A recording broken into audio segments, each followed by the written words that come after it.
Conexão Potiguar. Agora nós vamos abordar um tema sério, porque o grupo Georrisco da UFRN constatou que a população que atravessa diariamente a ponte de Igapó teme pelo atual estado da ponte. Aqui ao meu lado está Jonathan Lima, o pesquisador do grupo Georrisco da UFRN, a quem eu quero agradecer a sua participação aqui no Conexão Potiguar. O que vocês constataram? Qual é a percepção das pessoas que atravessam a ponte de Igapó, que desde os anos 80 não vê uma reforma significativa, não é isso?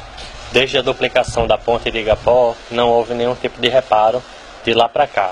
Então, houve a necessidade de fazer esse estudo para reconhecer o que a população achava da percepção face a essa falta de manutenção, né? Então, em 2012 foram feitos alguns laudos pelo DENIT, o qual constataram algumas patologias na estrutura da ponte, tanto nas mesoestruturas como nas superestruturas da ponte.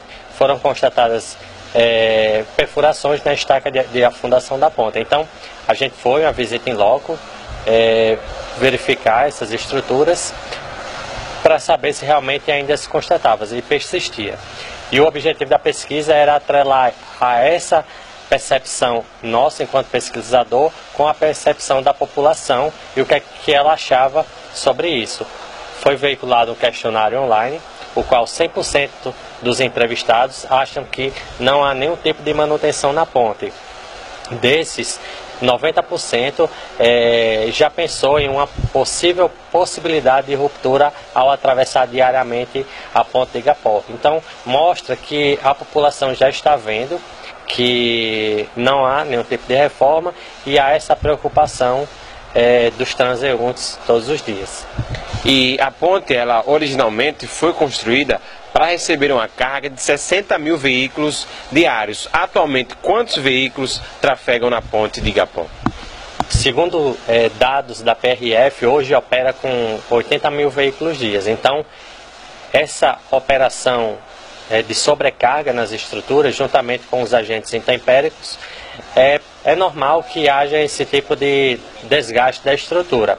Então é importante que haja manutenções periódicas através de um sistema de gestão de pontes que a gente sugere no trabalho para que não onere tanto o Estado em um caso de uma possível grande reforma na ponte, em caso de um desastre que socorra. Mas a gente deixa claro à população que não há risco iminente de ruptura, até porque a gente não tem como prever isso, mas estruturas antigas, como a ponte de Igapó, necessitam sim de uma reforma, visto a ponte de Igapó ser o principal elo de ligação entre a Zona Norte e as demais zonas da capital, sendo ela com 37 linhas de ônibus urbano passando diariamente, 14 linhas de ônibus interurbanos e 13 viagens de trens por dia. Então, é uma ponte vital para a cidade de Natal.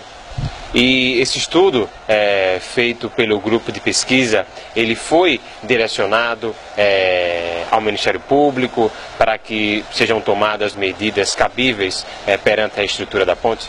O estudo ele foi publicado no Congresso Internacional de Risco no ano de 2017, na cidade de Coimbra, em Portugal.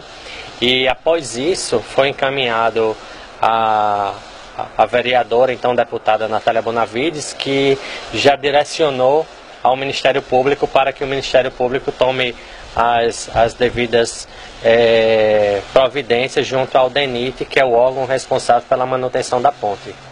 A primeira licitação foi deserta, nenhuma empresa quis concorrer, e a segunda licitação, uma empresa ganhou, mas por irregularidades no trâmite burocrático do projeto, não chegou a inicializar o processo de reforma da ponte. E Jonathan, o estudo também lhe revelou a preocupação das pessoas caso a ponte venha a ser interditada, não é isso? Isso, 90% da população seria prejudicada, né, até porque, por mais que haja a ponte Newton Navarro, hoje o fluxo maior de veículos é na ponte de Igapó, visto a maior proximidade, a maior logística com a dinâmica com a Zona Norte, com o aeroporto de Natal, caminhões trafegando, né, vindo da estrada do óleo de Macau, caminhões do aterro sanitário, indo para Ceará-Mirim. Então, por questões de logística, a ponte de Igapó ainda assim é a principal via de acesso à Zona Norte com os demais municípios da região metropolitana norte, né? E, Jonathan, para a gente finalizar, as pessoas que atravessam diariamente a ponte de Igapó, elas precisam ter medo de uma eventual ruptura da estrutura da ponte? Elas precisam ter atenção, na verdade, porque o risco ele é o fator do perigo pela vulnerabilidade, né? Então, as pessoas devem ficar em alerta, porém não há risco iminente de ruptura. A gente chama a atenção da população para que ela se torne protagonista no sentido de cobrar a manutenção da estrutura. Perfeitamente, Jonathan Lima, muito obrigado pela sua participação aqui no Conexão Potiguar. Hugo Vieira para o Conexão.